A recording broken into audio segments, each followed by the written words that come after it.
The room was cool. The stone walls held the heat at a distance the way they had for centuries, thick, indifferent, permanent. Linen curtains shifted in the harbor wind.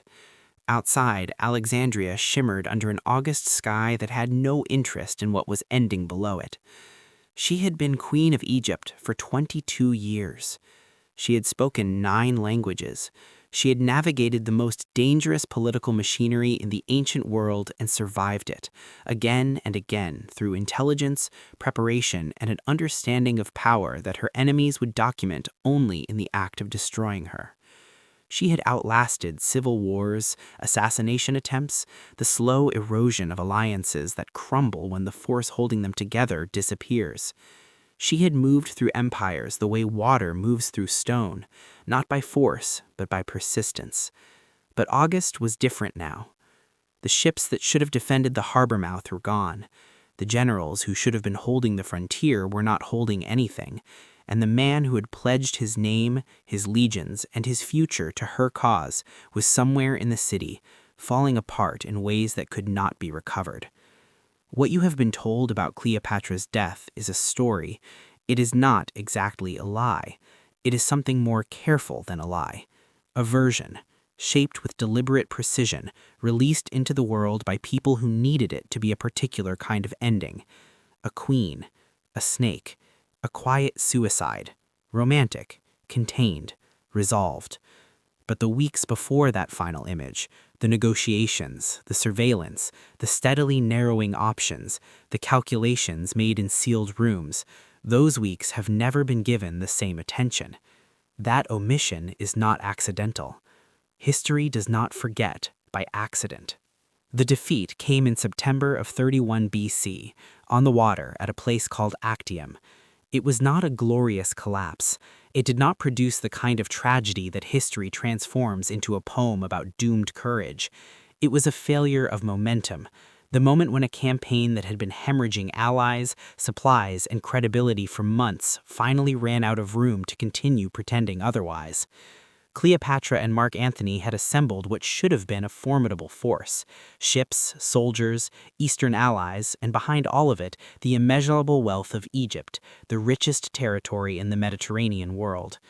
Against them stood Octavian and his general Agrippa, and a Roman military machine that had spent years not merely preparing to fight, but preparing the conditions under which fighting would be unnecessary.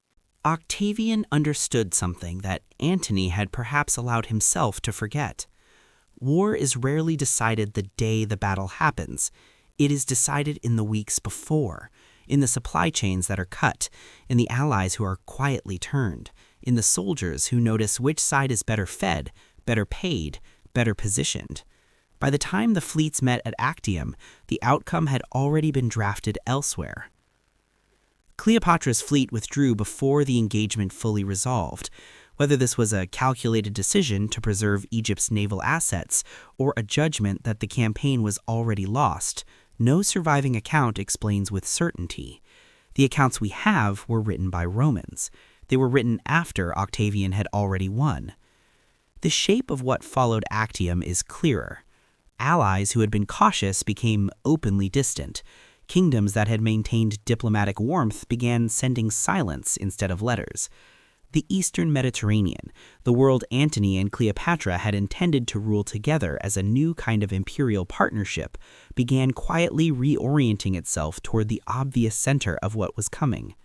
Alexandria still stood, the palace still functioned, the mechanisms of Egyptian administration continued their daily rhythms. But the architecture of possibility that had surrounded Cleopatra her entire reign, the alliances, the strategic options, the multiple routes out of impossible situations, was thinning, vanishing, like the tide pulling back before something arrives that cannot be named while it is still approaching. She had survived worse, or what had looked like worse, a civil war against her own brother, a border exile, a single meeting with Julius Caesar that reversed her entire situation through force of presence and political intelligence, a decade and more of binding her kingdom's fate to a Roman alliance that was always fragile, always contingent, always one military loss away from meaning nothing. But Rome was not a problem that could be flanked. It was not a rival that could be negotiated into a corner. It was an ocean, and oceans do not negotiate.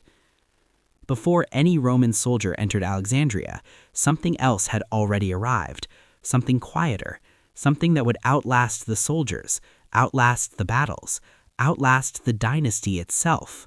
Words. Octavian had understood, years before Actium, that the most important campaign was not the military one.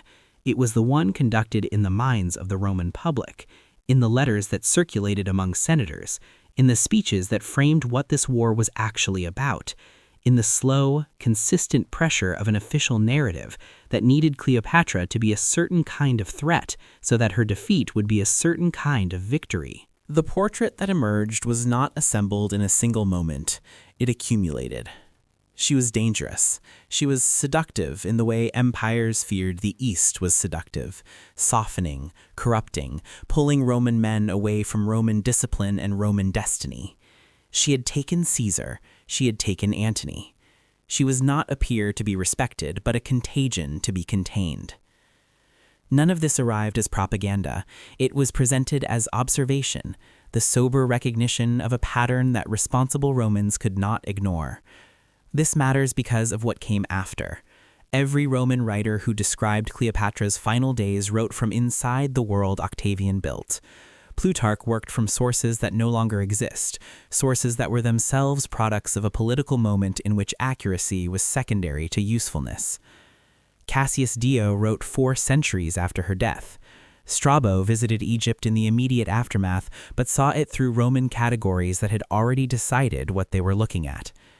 Her own words were not preserved for us, not because they did not exist. She had managed a court bureaucracy in multiple languages. She had corresponded with kings, generals, and administrators across the known world. The archive of that correspondence, whatever form it took, wherever it was held, did not survive into our record. What survived is what Octavian's world chose to preserve. And what Octavian's world chose to preserve was a version of Cleopatra that justified everything his world had done to her. Antony died first. He died in August of 30 BC in Alexandria after receiving word, false word whose origin the sources do not agree upon, that Cleopatra was already dead. What he did with that information tells you something about the state he was in by then. He attempted suicide, a sword, improperly applied. He did not die immediately. Then came the correction.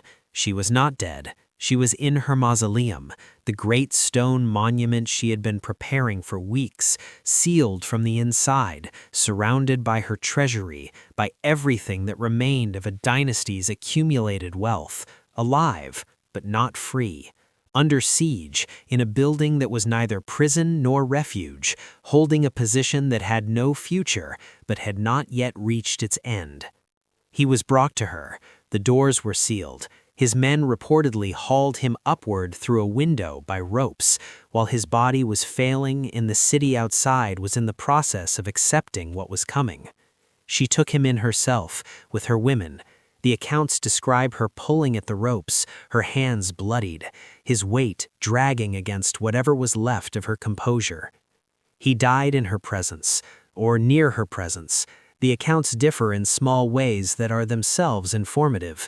The Romans who recorded this scene were not witnesses to it, and those who were witnesses left nothing we can read. What is not in dispute is what his death meant for her. Antony had been the military instrument of the alliance. Without him, she had no force, no fleet, no buffer between herself and Octavian's requirements. What she had was a sealed building, a treasury, and the knowledge that Octavian needed her alive. That last fact was not mercy, it was a problem she was being required to solve on someone else's terms. Octavian's terms were specific.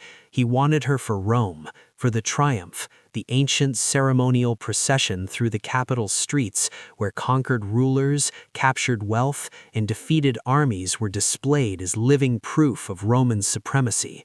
It was tradition, it was theater, it was the moment when abstract military victory became something that ordinary Romans could see, hear, and feel as they watched the evidence of conquest move past them. A dead queen could not serve that purpose. So Cleopatra remained under guard, inside her sealed mausoleum, while Roman soldiers ensured she could not escape and equally ensured she could not die without their knowledge. The tension of that arrangement, a woman under surveillance, specifically because she was dangerous to herself, is present in the ancient accounts even when the accounts do not dwell on it. Octavian came to see her. The meeting is described differently in different sources. What the accounts share is this: she was visibly diminished, grieving, possibly injured from an earlier attempt to harm herself, and still negotiating. She handed him documents, an inventory of her treasury, her assets, an accounting of what remained. She argued for its disposition. She was performing, even now, the administrative function of a ruler managing an estate under adverse conditions. One of her attendants allegedly told Octavian that the inventory was incomplete, that she had withheld a portion. Cleopatra reportedly turned on the attendant with a fury that even the Roman accounts note was undiminished by everything that had preceded it, then addressed Octavian directly, explaining, without apology, that the withheld portion had been intended as gifts for Octavia, his sister, for Livia, his wife, a gesture of goodwill toward the women of the house that would be deciding her fate. Whether this was genuine or calculated is a question the evidence cannot settle. What it demonstrates is that she was still reading the room, still identifying where leverage might exist, still functioning as someone who had not yet stopped trying to find the route through impossible terrain. Octavian reportedly reassured her, told her she would be treated generously. He sent word shortly after that she would be transferred to Rome within days. She was dead before the transfer could happen. The story everyone inherits places a snake at the center of what came next, an asp, small, Egyptian, sacred, smuggled in a basket of figs, applied to the arm or the breast depending on which source you follow. Plutarch describes the scene with the kind of literary attentiveness that suggests he found it beautiful, a queen who chose her own death over Rome's theater, a final sovereign act in a life built around sovereignty. Her two handmaids dead beside her, collapsed in identical attitudes of loyalty. The room quiet, the queen on her couch, composed, arranged. The image embedded itself into Western imagination and never left. Paintings, plays, operas, and eventually screens returned to it again and again across 2,000 years. The snake, the basket, the arranged death, the queen who refused to become a spectacle. But the image has complications that the image does not advertise. Physicians who studied ancient toxicology noted that death by asp does not look like that image. The venom produces convulsions, disorientation, a visible and undignified process that does not result in a composed woman on a golden couch with two symmetrically fallen attendants beside her.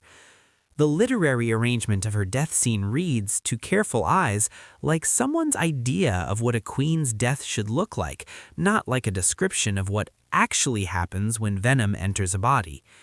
There are ancient references to Cleopatra's sustained interest in poisons, in toxicology, in the study of which substances produced the fastest and least visible deaths. This interest was not ornamental. For someone in her position, ruling in a world where assassination was a political tool, understanding poison was a form of governance.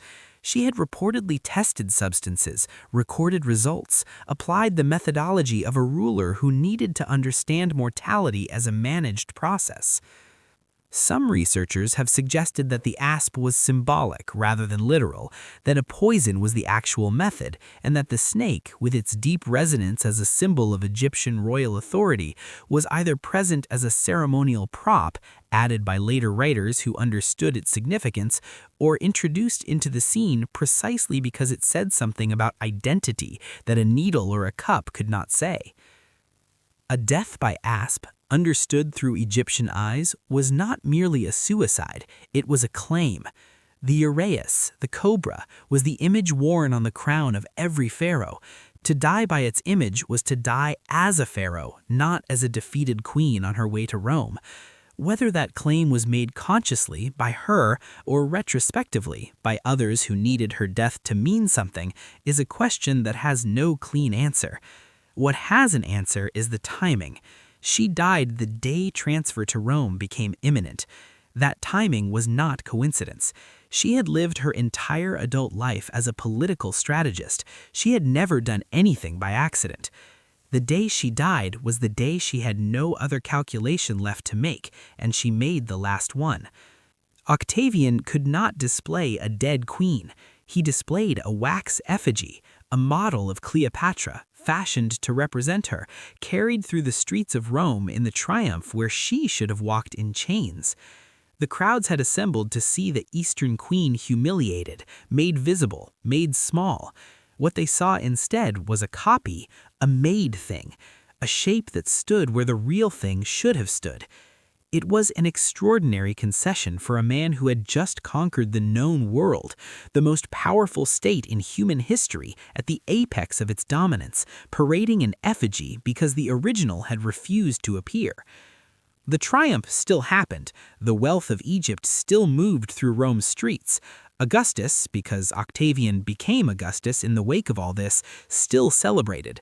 But the centerpiece was absent, and what replaced it was a replica, and everyone who saw the procession knew the difference between a replica and a person. She had denied him the final image. She had removed herself from the last chapter of a story written specifically to diminish her. And in doing so, she had guaranteed that the story would never quite close, that her death would remain a question, a subject of accounts that disagreed with each other, an ending that the conqueror could stage but not fully control. Her children could not make the same calculation. Caesarion, 17 years old, her son by Julius Caesar, co-ruler of Egypt in name, the boy she had raised as the intersection of two dynastic lineages, had been sent away before the end, given gold and a route toward India, given the possibility of escape that her mother apparently could not construct for herself. He was brought back. The accounts differ on the mechanism. A trusted figure who betrayed him, a message sent in Octavian's name promising safety, an error in judgment made by a teenager who had no experience navigating the level of deception being applied to him. The accounts agree on the result. The reasoning attributed to one of Octavian's advisors is recorded in ancient sources with a clinical brevity that is worse than elaboration. Too many Caesars is not a good thing. Caesarion had his mother's bloodline and his father's name. He was 17. He was a problem of the kind that Rome solved procedurally. The 3 children Cleopatra had with Antony survived: Alexander Helios, Cleopatra Selene, Ptolemy Philadelphus.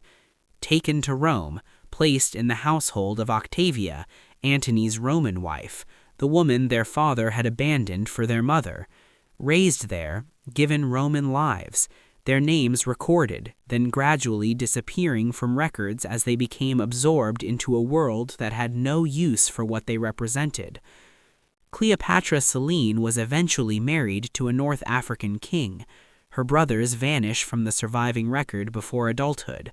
They are simply gone, the way people become gone when the system that found them significant has reorganized around new priorities. The dynasty did not end with a battle. It ended the way dynasties usually end, gradually, administratively, through a series of decisions made in offices and records rooms by people managing consequences rather than making history. Egypt became a Roman province. This is stated simply in the historical record, as though it were a change in administrative category rather than the absorption of a civilization that had governed itself for 3,000 years. Its grain fed Mediterranean populations. Its trade networks connected the known world to India, Arabia, and the African interior. Its library held more accumulated written knowledge than existed anywhere else on Earth. All of it was reorganized, administered by Roman prefects whose primary obligation was extraction, grain, taxes, tribute, the steady conversion of Egyptian wealth into Roman infrastructure. Octavian visited once, briefly, as Augustus. He reportedly declined to visit the tomb of Alexander the Great, explaining that he had come to see a living country, not a dead one. Egypt, for Augustus, was a resource with a history. The history was the background, the resource was the point. The temples continued for a time. Old religious practices were tolerated, as Rome tolerated local religion when disrupting it would cost more than permitting it. But the administrative framing had shifted permanently. Egypt was no longer a place that determined its own governors.